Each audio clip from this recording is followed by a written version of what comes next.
Bienvenidos a Ballet Tras Bambalinas, con Betty y Ana.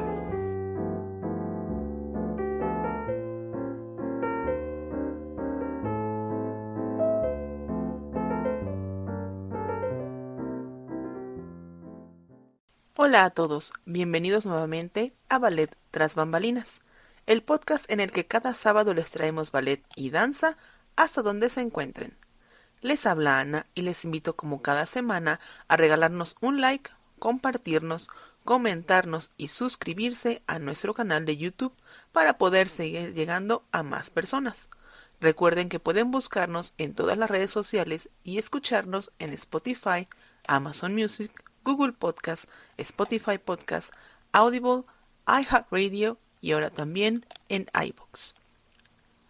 En esta ocasión hablaremos de un ballet que nos remonta al antiguo Egipto, en una historia que comienza literalmente con un viajezote. Tómenlo como más les guste, en el cual los personajes nos narran una historia de amor que trasciende épocas. Hablemos de La hija del faraón.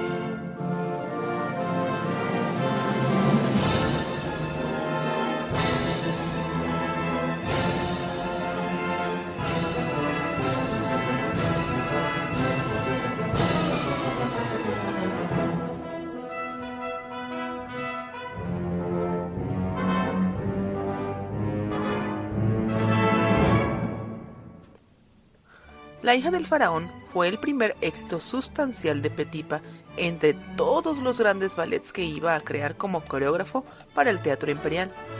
Desde su llegada a Rusia 7 años antes, había coproducido numerosos montajes de ballets parisinos y había creado 6 ballets originales en 1 y 2 actos. Pero para su séptimo ballet original daría un paso más hacia un género mayor, el género con el que se le asoció de forma distintiva, el Gran Ballet.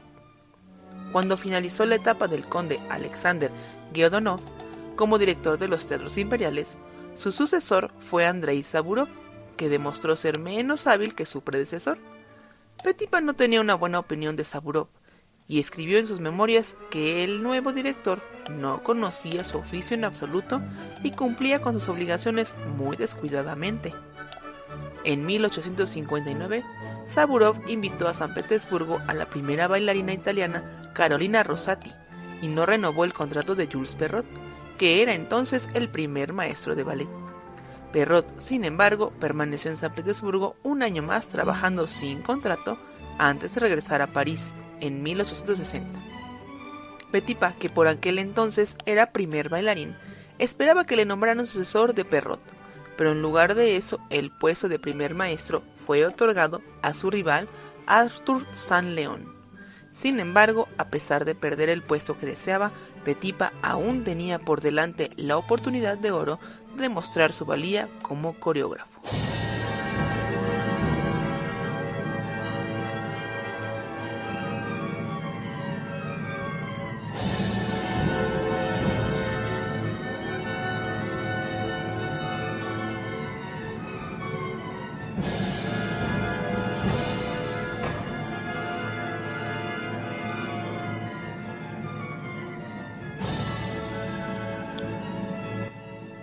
Carolina Rosati permaneció en el Ballet Imperial durante 3 temporadas, antes de su retiro de los escenarios en 1862. De acuerdo con sus derechos contractuales que estaba decidida a aprovechar, se le concedió una función benéfica en la que bailaría en un nuevo gran ballet. Petipa recibió el encargo de crear y coreografiar esta nueva obra, y César Pugny el de componer la partitura.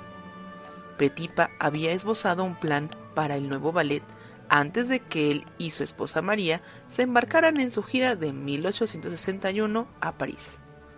Durante su estancia en la capital francesa, Petipa conoció al célebre libretista Jules Henry Verneuil, quien ideó el argumento del nuevo ballet, que debía basarse en la novela de 1858 de Théophile Gautier llamada La novela de la momia, que contaba la historia de un joven señor llamado Evandale, que se enamora de una mujer del antiguo Egipto llamada Tauser, que lleva muerta 3500 años, pero cuyo cuerpo y belleza se han conservado milagrosamente a la perfección.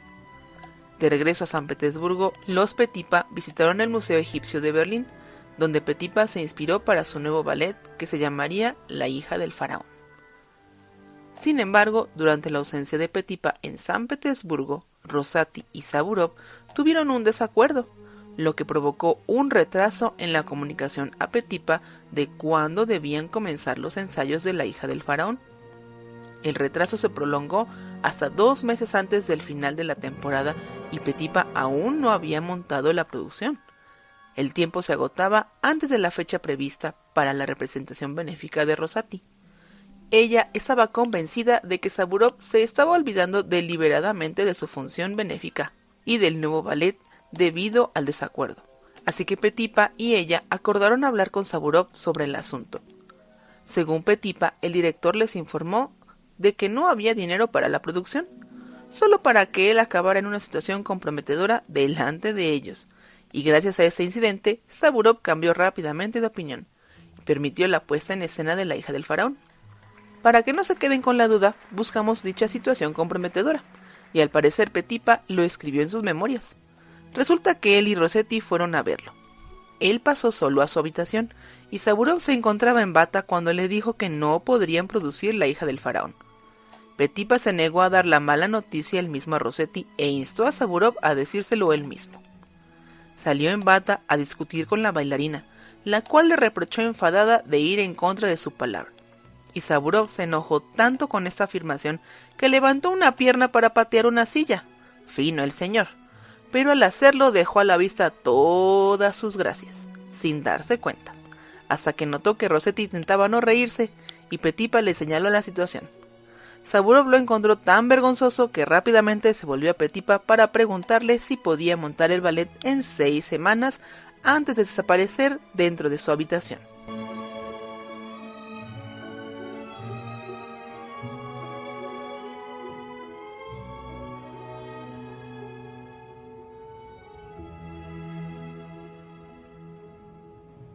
Poner en escena una producción tan colosal en solo 6 semanas no fue tarea fácil, y Petipa apenas durmió en el proceso. A pesar de la premura en la puesta en escena y la finalización, La hija del faraón se estrenó el 30 de enero de 1862 en el Teatro Imperial Bolshoi, con Rosati como la princesa Aspicia y Petipa como Lord Wilson y Taor. Con su colosal decorado que representaba una enorme jungla egipcia, el palacio del faraón y un reino submarino encantado, La hija del faraón fue un magnífico éxito y demostró que Petipa podía competir adecuadamente con su rival Saint Leon. Aunque el ballet contenía algunas escenas dramáticas de mimo, nunca pretendió ser una gran obra dramática, sino más bien un espectáculo festivo y muy entretenido en el que el público pudiera divertirse y emocionarse al máximo viendo un ballet en un lugar lejano y exótico. Posteriormente Petipa fue nombrado segundo maestro de ballet, pero no se retiró oficialmente de los escenarios hasta 1869. Tras la marcha de Rosati en San Petersburgo, el papel de la princesa Aspicia fue heredado a la esposa de Petipa, María, la cual fue muy celebrada en el papel. El ballet de La hija del faraón consta de 3 actos y 9 escenas. Todo comienza con el joven Lord Wilson, el cual viaja a Egipto con su asistente John Bull.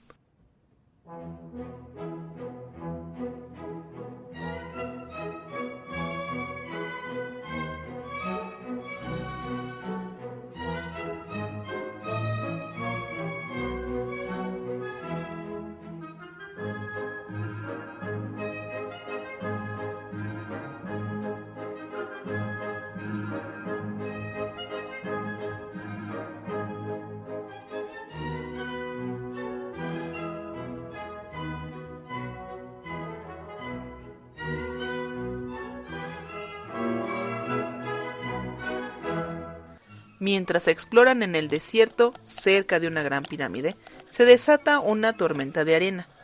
El guía los lleva a refugiarse dentro de la misma, y se encuentran con el sarcófago de la hija del faraón. Entonces, para pasar el tiempo, el guía reparte opio. Tan pronto como el noble lo fuma, comienzan a suceder cosas extrañas. Las momias de la pirámide comienzan a cobrar vida, y eso incluye a la hija del faraón, Aspicia, la cual también cobra vida y pone su mano sobre el corazón del noble, quien es transportado al pasado. Se convierte en Tahor, un antiguo egipcio que salva a Aspicia de un león. Tahor y Aspicia se enamoran, pero ella está comprometida con el rey de Nubia. Huyen juntos y el rey los persigue.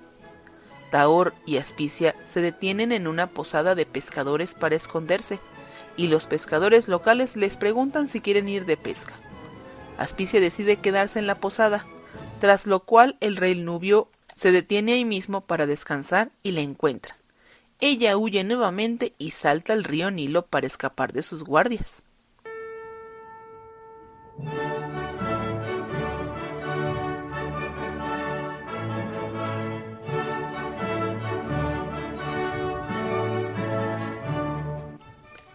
En el fondo del río, el espíritu del Nilo convoca a los grandes ríos del mundo a bailar por Aspicia. Tras ello, la princesa ve a su amado en una visión e implora al espíritu del Nilo le conceda ser llevada de regreso a tierra, a lo que éste accede. Cuando los pescadores y Tahor regresan a tierra, el rey nubio detiene a este último y lo lleva de regreso al palacio, para ser castigado por secuestrar a la princesa. Cuando Aspicia regresa a tierra, los pescadores la llevan de regreso al palacio. Llega a tiempo para ver a Tahor condenado a muerte por mordedura de cobra, y explica que si él muere, ella morirá también, y alcanza a la serpiente para ser a su vez mordida. El faraón la aparta y le concede permiso para casarse con Tahor, por lo que el rey nubio se marcha en un ataque de rabia jurando venganza. Todos comienzan a celebrar, pero cuando la fiesta alcanza su punto máximo, el sueño del opio termina y Tahor se transforma de nuevo en Lord Wilson. Al salir de la pirámide, el noble voltea hacia el ataúd de Aspicia y recuerda el amor que compartieron y que aún siente dentro de él.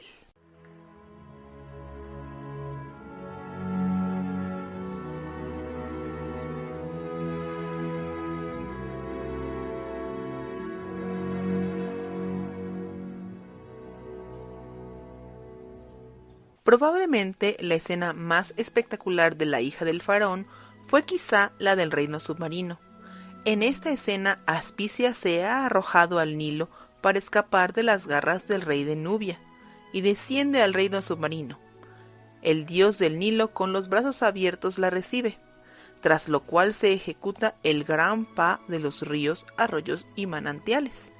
En este gran pa, el cuerpo de baile, que incluye a un grupo de niños y los solistas, interpretan 6 variaciones que representan 6 ríos de diferentes países: el Guadalquivir de España, el Támesis de Gran Bretaña, el Rin de Alemania, el Huangho de China, el Neva de Rusia y el Tíber de Italia.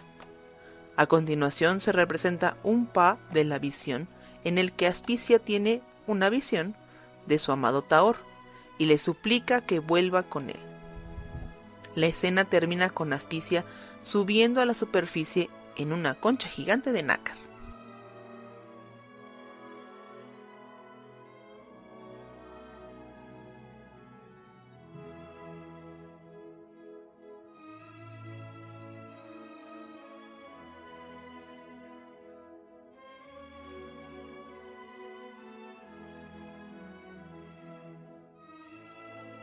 A principios del siglo XX, La hija del faraón era el ballet más popular del repertorio del ballet imperial e incluso la obra favorita de Petipa. Existen relatos contemporáneos de grandes veladas en el Teatro Imperial Mariinsky, donde todos los miembros de la realeza acudían a ver La hija del faraón.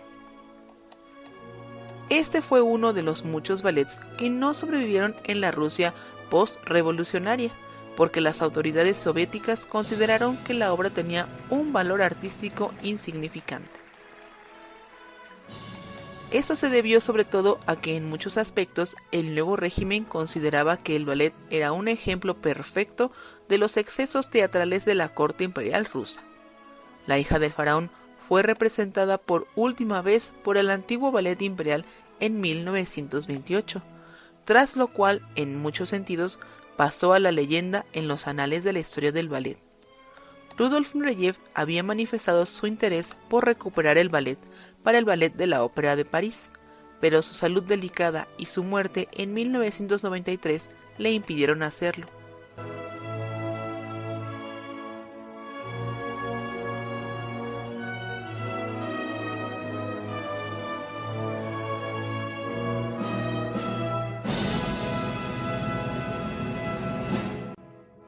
Hoy en día, la única producción de La hija del faraón que se presenta es la del coreógrafo francés Pierre Lacotte para el ballet Bolshoi, que, en muchos aspectos, es una gran desviación de la producción de Petipa.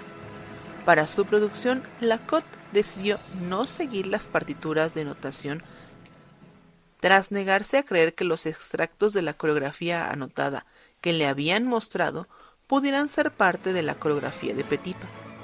El experto en notación, Doug Fillington, reconstruyó para él las variaciones del río anotadas, pero a Lacotte no le gustó la coreografía, afirmando que era demasiado anticuada para ser de Petipa.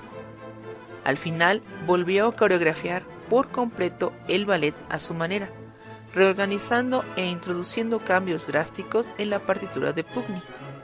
También restauró varias variaciones que han sobrevivido y se han transmitido a través de los recuerdos personales de grandes bailarines rusos del pasado, incluida su maestra Lyubov Egorova, una de las bailarinas de Petipa. La producción de Lacotte de La hija del faraón fue un éxito, y desde entonces ha seguido siendo un miembro popular del repertorio del ballet Bolshoi.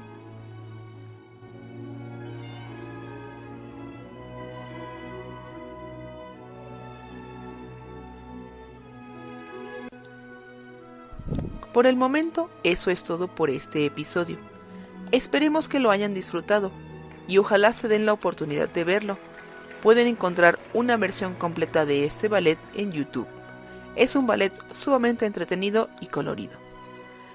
Les agradecemos como siempre por escucharnos, ya sea mañana, tarde o noche, dependiendo del horario en el que nos escuchen. Y no se olviden de sintonizarnos la próxima semana para otro interesante episodio de Ballet Tras Bambalinas. Hasta la próxima.